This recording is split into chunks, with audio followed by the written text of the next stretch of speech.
أَمَّن يُجِيبُ الْمُضْطَرَّ إِذَا دَعَاهُ وَيَكْشِفُ السُّوءَ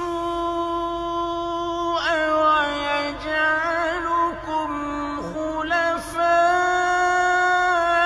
الْأَرْضِ أَإِلَٰهٌ مَّعَ اللَّهِ ۚ قَلِيلًا مَّا تَذَكَّرُونَ.